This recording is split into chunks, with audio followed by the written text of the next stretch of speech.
Today is Sunday, July 29th, 2018, and this is Celtics Beat here on CLNS Media, the leading online provider of audio-video coverage of your Boston Celtics. Evan Valenti filling in for Adam Kaufman this week.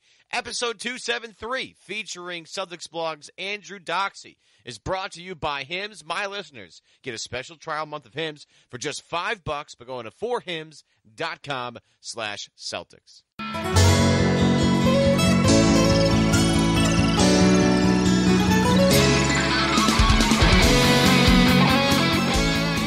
And I think now, when you think of everything, like Jabari Bird probably signals that the roster is probably set at this point. Now, barring either like a Friends-like video that somebody put on the internet the other day and absolutely took down the internet, or we have an Instagram video of guys working out, we've officially, I think, folks, hit the boring part of the offseason for Celtics fans, which actually is kind of a relief considering how crazy it's been over the past 2 years. Evan Valenti filling in for Adam Kaufman. He'll be back next week here on Celtics Beat. You'll find out who the guest is going to be. Before we get to Celtics Blogs, Andrew Doxy, quick reminder, folks, that you're going to want to subscribe to this show. Make sure you go on to iTunes, leave us a rating, a review, all that fun stuff, but subscribe to the show to get more from myself and, more importantly, more from Adam Kaufman throughout the rest of the offseason and, of course, 2018, 2019. Again, we'll get to Andrew Doxy from Celtics Blog, our featured guest for this week in a little bit. But, you know, speaking of videos, we're talking about the Friends video that went viral this past weekend. There was a video earlier in the week that I kind of want to address. I think a lot of you have probably heard at this point, but I kind of just want to address it because there's some stuff in here that I think needs a little bit of a clarification. And I think a lot of you have probably heard this, but this comes via Chris Carter and Fox Sports 1. Yeah, I'm looking forward to watching him play because I think people over a short period of time, they forget who players are. Boston, their roster, the way we saw them playing against Cleveland in the Eastern Conference Final without Gordon and without Kyrie. I mean, who is Gordon Hayward? If he had played last season, and it averaged in double figures, anything over 10 points. It's been the seventh straight season in the NBA after his first season as a high draft pick from Butler, averaging 5 points. So there's only been a few players that have had that type of steady growth. I think he's one of 13 players that have seen a scoring average over the first 7 seasons increase. So he is a special player. Okay, Chris Carter, I'm with you. Some good nuggets there. Someone that improves his scoring average year to year is someone, you know, I don't know. I might want to take a chance on him. Might want to have on the team. He is a special player, but oh boy, but he's not a high volume shooter. Okay. Here's the first problem. Pretty sure, CC, the last thing the Celtics need is a high volume shooter. There's not a lot of shots really to go around at this point. Also, are we really complaining about a guy scoring 22 a game on not a lot of shots? Is that something that we've started to complain about? Are we at this point in the offseason? Because this is news, just news to me. But he's not a high-volume shooter. The most shots he's ever taken, a little short of 16. Most shots he's ever taken in a game. That was in the last year in Utah. Here's a list of guys that scored 22 points a game last year on 16 shots or less. Jimmy Butler. That's it. Again, are we really complaining about a guy that scores a lot of points efficiently? What a world. That was in the last year in Utah. So for me, coming from Butler, the head coach of the Celtics is from Butler. Right. I believe he's a system player. How in the hell did we get here? He played for 3 different head coaches in Utah. His first year he spent with Jerry Sloan as a rookie. Body really wasn't ready yet, but filled a role. Shot the ball extremely well in the limited opportunities he had, especially from three-point range. 47% from three on only 1 attempt, but still, pretty good number from that area. Then under Ty Corbin, he went from scoring 5 a game to 16 and became a facilitator, averaging 5 assists per game last year with Corbin. Then Quinn Snyder comes in. He blossoms into this efficient scorer and a playmaker that can switch defensively. He's a system player in the fact that he fits every system. I also believe that late in games, he does work. He's not an all-star, but he's a marginal, all-star player. I'm just going on record right now, right here, okay? If Gordon Hayward plays the amount of games he needs to play to make the team, I guarantee you he will be an all-star. No question about it. That he can get you buckets, he can get you calls at the end of the game, and you need forwards, wing guys to be able to defend. I believe he's going to be just a different version of Al Horford, what he did for him last year. Be able to score from all three different levels. He's got to be able to improve his three-point shot. Shot 40% as last year in Utah. Reports are he's improved as a shooter. Can't say for sure. We haven't seen him in the game yet, but he is working with Drew Hanlon, so it wouldn't shock me, right, if he's gotten a little bit better in that area. Plus, he's had a little bit of free time lately. I believe he's a good player, and because he already has a max deal, he don't have anything to prove. So I like the fact, and I believe he is a difference maker and what's going to make the Celtics a special team. Agree with that last sentiment, CC. There was some stuff in there that made me think that Chris Carter has actually never watched Gordon Hayward play in his life, but ultimately, thankfully, came back to the consensus that everybody's gotten to. The Celtics are going to be a really special team next year. And thanks to that Friends video that they made around this weekend, I really honestly just cannot wait for the season to start. Too bad it's just too far away right now. All right, so let's welcome in our guest, Andrew Doxy from Celtics Blog. And Andrew, before we get going, they say in life, buddy, like timing is everything. And I think that really applies to you personally. I don't mean to project anything on you, but I think it applies to you because you're hitting this, I think, at the right time for your specific brand, right? The NBA has never been more popular, right? And you have the Celtics are near the top of the NBA world, and this anime crossover is right in your wheelhouse. This NBA Celtics anime thing that you and Sheehan have going on, I think, is incredible. Yeah, I never would have expected that my brand would ever be mainstream, I guess. Here we are. I've been an anime thing for over a decade now, but now that it's getting popular, it's really funny. People took me out of nowhere asking me for anime suggestions, and I used to be, still am, incredibly happy whenever anybody asked me about anime. So now it's a daily thing, which is incredibly cool to me. Oh, yeah. And the fact that it even relates to the Celtics is huge. You and Sam Sheehan, who does a lot of stuff for CLNS, and I do some work with on our podcast called Celtics Roundtable. You guys go on these 20 tweet long threads of anime and Danganronpa and all this stuff that I just can't quite keep up with, and I'm just oh man, I wish I knew. I feel like I'm left out. Honestly, I have no ambition to play that video game, but yet I don't know, he has some weird way to make me think about wanting to play, but then I'm no, I'm not going to play this game. Yeah, it's funny because you say that you can't keep up. I'm in the threads and I can't keep up because sometimes I remember one time I tweeted I don't know what to eat, and somehow it turned to a 4-tweet long thread, with 5 or 6 people about anime. I was how did this even start? Talking about my food? I think I was talking Publix or something like that, and somehow it turned into Sam convinced me to play that game. I don't want to get there, but I'll hold your breath, Sam. Yeah, right. So, it's been kind of a considering what the Celtics have done the last 2 off seasons, a pretty lackluster off season. The only thing that really caused any tension was the Marcus Smart deal. When was it going to happen? Was it not going to happen?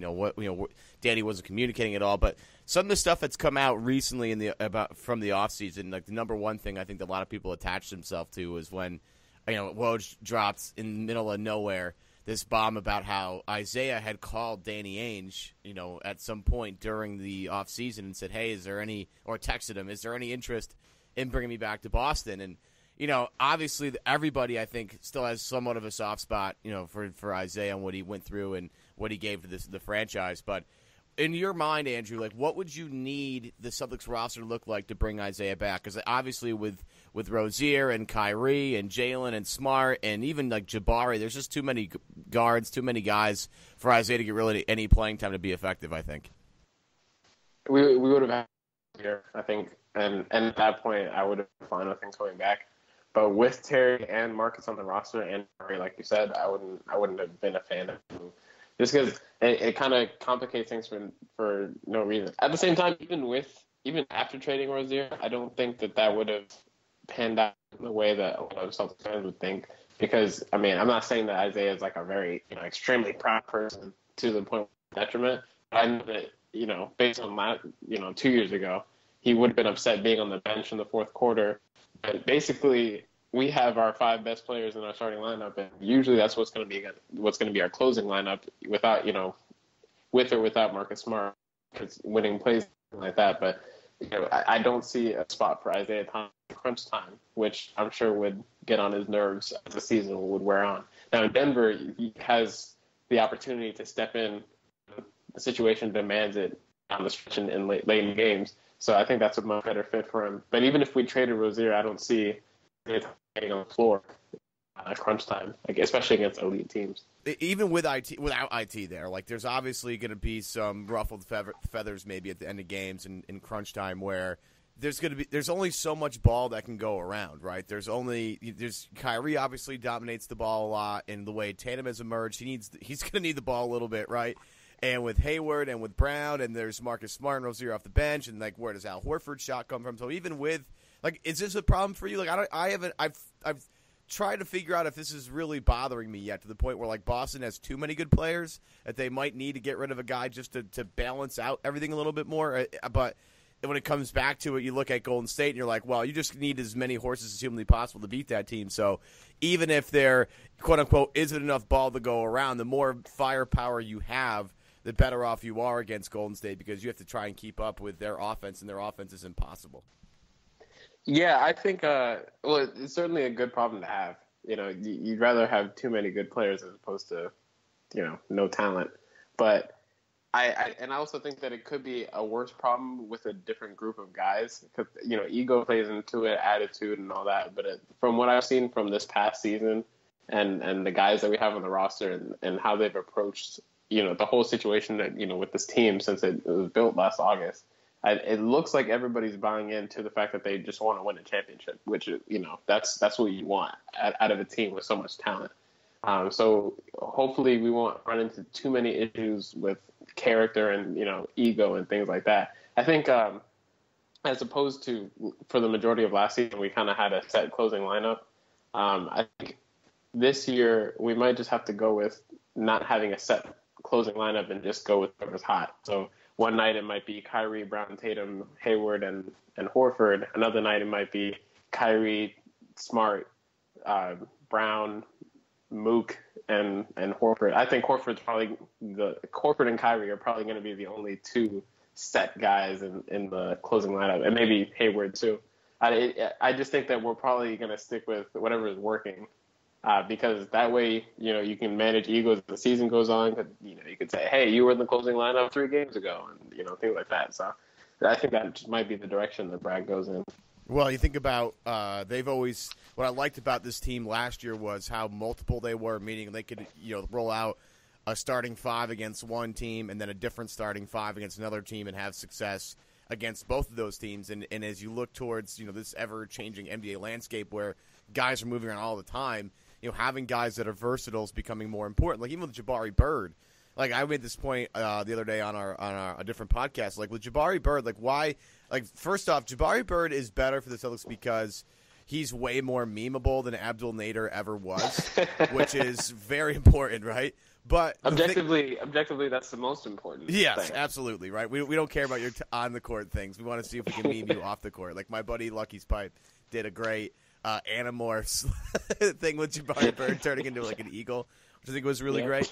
But you have like this team with like just as Jabari as an example, right? Like Abdul Nader's one job was to come in and like hit open shots, whereas Jabari Bird can be asked to do a couple other things. Like he can come in, he can shoot, obviously, but he's a good slasher. He brings a lot of energy to the floor. He's a good defender. He hustles. He rebounds. Like they value versatility on the entire roster. So like when you look at Boston and they match up against certain teams, like they might. I agree with this. They might throw a whole different lineup one night out there against the Knicks, and the next night they're playing Toronto, and they have a completely different starting 5 because this, like Baines works better here and Horford works better the 4 here. Like they just have so many multiple ways to go about it. And I really think that's really the key to what Boston's success is going to be. That's kind of the key to Golden State, right? They have that death lineup, but that death lineup works because Durant's 7 feet tall, and they can still play small with having it big at the floor at the same time. Yeah, I agree. And I also think that's going to be the way to manage, like I mentioned earlier with the closing lineup, even with starting lineup and managing minutes, is just having it matchup based, which is again a good thing to have as an elite team, is that you have that versatility to play against anyone. I think last year on the roster, we only had like 4 players who were not versatile, like Shane Larkin, Greg Monroe, Aaron Baines, and Abdel Nader. So I think that now, you got rid of 3 of those guys. Aaron Baines is starting to shoot threes, which, adds to his versatility. So the roster has evolved in a way to add even more possibilities to how Brad can manage them together and get the best attack on the floor and best defense and everything. Yeah, I think a lot of this is on Brad. I think a lot of managing egos and managing minutes is going to be on Brad, and you're going to really find out how good of a genius Brad is. But to kind of bring it back to Isaiah Thomas for a minute, Jeff Goodman had I produced Jeff's podcast, so we had Frank Kaminsky on this week, and at the end of the podcast, Jeff was doing this monologue, and he was talking about how not everybody liked playing with Isaiah Thomas, who was on the Celtics while Isaiah was there. And you think about, because he's a ball dominant player. And the one thing that people have brought up is Kyrie and Isaiah really aren't that different. In your eyes, Andrew, how are Kyrie and Isaiah different other than just size? Well, okay, for just disclaimer, I'm not going to claim to know anything about these guys' personalities or off-court or anything like that. But from what I can see from my perspective, it looks like, and this is not a knock on Isaiah either, but Kyrie has not been, I guess maybe the Brinks truck comments might have rubbed some Celtics players, the wrong way. I don't have any information on that, if they, did dislike playing against him or not. But that's something that if I were a teammate, under certain circumstances, maybe it would be frustrating. I know the way that, we kind of made a big deal out of the Isaiah trade and everything like that and getting Gordon Hayward, but there wasn't a lot of noise made for Avery Bradley because they had to just get rid of him to make room for Hayward. And, sometimes you want to see your teammates stick up for other players like that and things like that, but I don't know. But Kyrie, it looks like he's really taken on this mentorship role in all the interviews. He's always praising Terry Rozier. He's always praising Smart. He's always, it looks like in his interviews and how he talks to the media, he's always putting the team first. Not to say that Isaiah didn't do that, but Kyrie is really focused on that. Even when it comes to talking about his free agency, he's never saying I'm about to get paid. They better, roll out that max contract for me. I never hear that from Kyrie. So I'm not saying, definitively or dogmatically what it is or what it isn't, but from my perspective, that might be the difference, is just the off-court intangibles and how Kyrie and Isaiah, relate to the media and how they speak to the media about what goes on with the team and everything like that. I do think they're slightly different players. I mean, again, we only saw a couple of months of Kyrie, and obviously Kyrie is one of the best players around. I think the one thing Alex Kungu had that great thread of what you saw live this year that really shocked you. Right now, my answer to that was going to a game live and seeing Kyrie is a completely different experience. You watch him on TV and it's cool, but watching Kyrie in person, you're like, geez, this guy does all this stuff. This is I saw the game where Giannis dropped 40. It was Greek night at the TD Garden. And Kyrie hit the most difficult shot I've ever seen anybody in a game hit at the end of the game to ice it. I was like, it was until the next game. Yeah, right. And then, yeah, exactly. right. It's exactly what he does. Quick break from Andrew to tell you that today's episode of Celtics Beat is brought to you by Hims. Hims is a brand new wellness plan for men. Guys, talking to you out there, how many of you are scared of hair loss? I would guess a lot of you, considering 66% of men lose their hair by age 35. Stop procrastinating and stop turning to weird hair loss solutions, because Hims is your one-stop shop for hair loss, skincare, and sexual wellness for men. And the best part about Hims is that they connect you to real doctors to treat your hair loss with the actual medical-grade solutions. We're not talking about concoctions you make at home. We're not talking about weird things that you buy from that weird dude at the mall, the kiosk in the middle of the hallway there. We're talking about prescription solutions backed by science. Just go to forhims.com right now. Sign up super easy. Just answer a few quick questions and a doctor will be assigned to you. Products are shipped directly to your door. You don't have to wait in line for hours. Let Hims come to you. And my listeners get a special trial month of Hims for just $5 today while supplies last. See website for full details. This would cost you hundreds of dollars if you went to a local pharmacy. Just use my promo code Celtics or go to forhims.com/Celtics for $5 trial month of Hims. Again, that is forhims.com/Celtics. Back to Doxy. One of the big storylines this offseason, too, has been, Kyrie's desire to stay in Boston long term, and it's been questioned. But you had, I think a couple weeks ago, or maybe 2 weeks ago, Steve Bulpett buried it in a column on Thursday where it was like, yeah, Boston and Kyrie have talked, and there seems to be a little bit of traction, and maybe Kyrie staying long term. Adam Kaufman, who usually hosts this show, had Alex Kennedy on last week, and Kennedy was talking about the whole Jimmy Butler-Kyrie team-up. And he went and said that the stuff that he hears about the Jimmy Butler-Kyrie team-up in New York really is only coming from Jimmy Butler's camp. It's not really coming from Kyrie. You hear all this stuff about Jimmy. Jimmy wants to do this. Jimmy wants to do this. And he wants to team with this player. Wants to go back to the Eastern Conference. But none of that's really coming from Kyrie. Do you have any concerns about Kyrie in Boston long-term? Or are you like me and I think that the marriage between Kyrie, Boston, Brad, and Danny is just too perfect? I think I have no concerns whatsoever. Kyrie is going to be a Celtic next offseason, or next summer. He's going to re-sign with Boston. You heard it here first.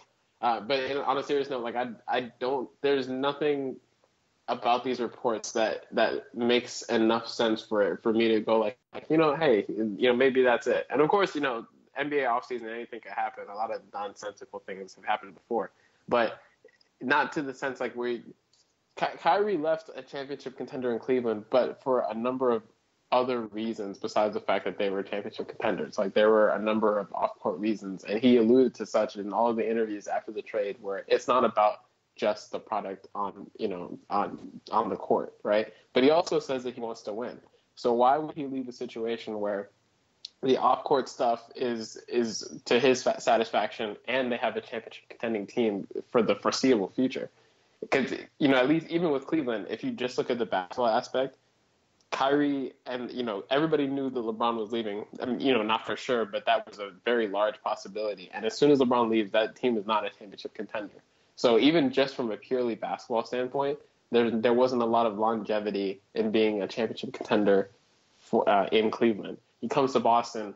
The Celtics are set up to be at the very least playoff contenders for the next 8 years. At the very least. And so, you add Kyrie to that. That's a championship contending team for the next who knows how many years, in addition to the fact that he loves coming to work. He loves all the off-court stuff. He loves being in Boston. So I don't see why he would leave that to go play for a lottery team for less money. Right. At that. Right. For not like a crazy amount of money, but, considerably less money than you can get in Boston.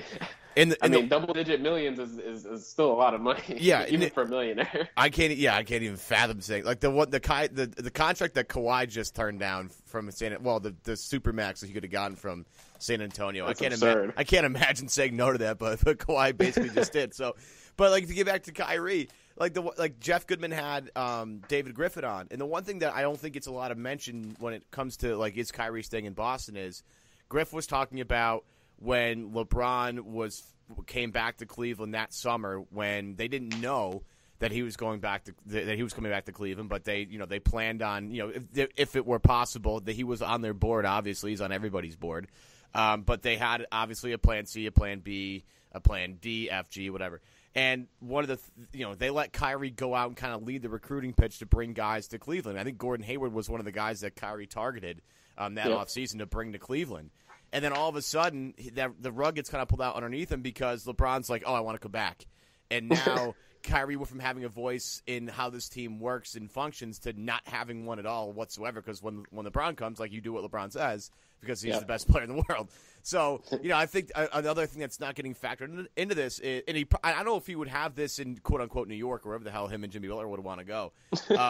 But the one thing that Kyrie will have, and Brad has said this, it's kind of one of my favorite things about Brad is how he empowers literally everybody on the team to have a voice in things that they do. It could be Kyrie down to Jabari Bird. Everybody's voice matters. We're in this together. We're in this as a team. And Kyrie, as a guy who's looking to have sort of a prominent voice on this team and in this franchise. Like now he gets to have say in things and in how what plays get run and what guys they might target next year and this and that. So I think Kyrie again went from a team in Cleveland, he won a title, like you can't knock that. He hit the biggest shot probably in Cleveland history, and now he's on his own. And I think this is his ideal situation where, and he talked about how he wants to grow as a basketball player. I'm not sure if there's anybody better than Brad Stevens to help you grow as a basketball player. Yeah, because that Brad bump is real. Like I think it's real. I mean, it got Jordan Crawford paid. It got Abdul Nader a spot on the Thunder. I mean, I just think it's undeniable at this point.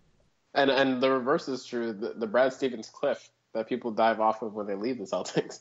Yeah, Evan Turner, maybe. So, I love Evan Turner, though. I don't want to. He got paid. I mean, everybody. I mean, Jay Crowder is not a bad player by any means, but he's not having the same impact. Avery Bradley, same thing. Although Jay in Utah was a little bit better than Jay in Cleveland for sure. He looked a lot better. Everybody looked better after leaving. That's a good point. Kyrie looked better after leaving Cleveland. Absolutely. well, we'll see. I think that's too early on that. Too early. But the really if you dive deeper into the numbers, like he is slightly different in Boston and slightly more efficient, which gets me very excited. One thing I noticed about Kyrie, the difference between Cleveland and Boston is defensive intensity, right? Because Kyrie's not he's not like a terrible defender. And in the playoffs every year in Cleveland, he would step up his defensive aggression from the regular season to the playoffs. But this season, what I noticed is that right from the jump, he had the same defensive attitude that he had in those long playoff runs in Cleveland. So he kind of bought into playing defense in earlier game, in the regular season, which that's impressive enough to me that he would, have put forth that effort, especially as a leader for a team full of, young guys, first and second year players. You wrote something recently for Celtics blog that talked about how Boston could be a top 5 offensive and defensive team. If Boston were to not be a top 5 in either direction, which one do you think it is? Offense. Really? See, I think the opposite. I think they could be easily a top 5 offensive team, and I'm not quite sure that if the defense will be there still. Because, when Hayward, I thought, and I hate this thing where you watch preseason games and try and make judgments, but watching the Celtics this last preseason with everybody on the floor, and even Tatum not even there yet, I was watching the team being like, wow, this is a really, really high-octane offense here. I forget who had the clip the other day. Was if you're feeling terrible, watch this clip of everybody on the Celtics scoring in succession and literally wiping the floor with the Charlotte Hornets. The way they moved the ball was glaringly obvious that this team offensively is just going to be very, very, very, very good, and defensively depends on a couple of guys. But I think now that we know that Tatum's good at defense, Brown has really gone to another level, and Hayward's a really good defender, and Al Horford is probably the most underrated defender in the league. I think they're more likely to be a top 5 offensive team than a defensive team, just because of the way this offense hums and how many guys can throw at you. To be fair, I still wholeheartedly believe they'll be top 5 in both. But the reason I chose for certainty defense is because there's less variance in how with offense you have to end up making the shot, right? Which that's how your offense is graded in all sorts of metrics, right? So and it's a make-miss league, so it's much easier to count on good defensive fundamentals than shot making ability, just numbers wise. Especially with the personnel that we have, you're adding another 6'8" plus swingman with a long wingspan to a lineup that's already full of those. So for me, it just feels like more of a sure thing because you don't have to worry about shot making, which I'm still traumatized by last year's Celtics by not making shots at the most crucial moment, which could have put us in the finals. But I definitely believe we'll be top 5 in both categories. Yeah, next season. I do too. And especially with the way the East is set up, where it's just going to be like a cakewalk almost every single night, and it's just going to be glorious, and it's going to be a lot of fun. We'll get out into this last one. We'll make this kind of fun. As a guy that grew up during and my earliest basketball memories are late 90s, early 2000s, right? I mean, I'm 28, but the stuff that happened 90 to 98, 99 is stuff that I just don't remember. But two of my top players to ever watch, and I know one of them is going to be a little controversial, but as a fan, like I get really excited over the two young guys in the Celtics, Jason Tatum and Jaylen Brown, working out with two of my favorite players, and Kobe Bryant and T-Mac during the offseason. I just think I do think that both of these guys and Simmons, Bill Simmons has mentioned this a bunch. Like, these guys come into the league now way more polished than guys their age have ever done it. Like, to have the respect of Kobe and T-Mac as guys that are second and third year players, I think speaks volumes to what Boston has already built in a short amount of time, Andrew. Yeah, I definitely agree. Especially Kobe, because Kobe doesn't see the court that much these days. He's too busy getting Oscars.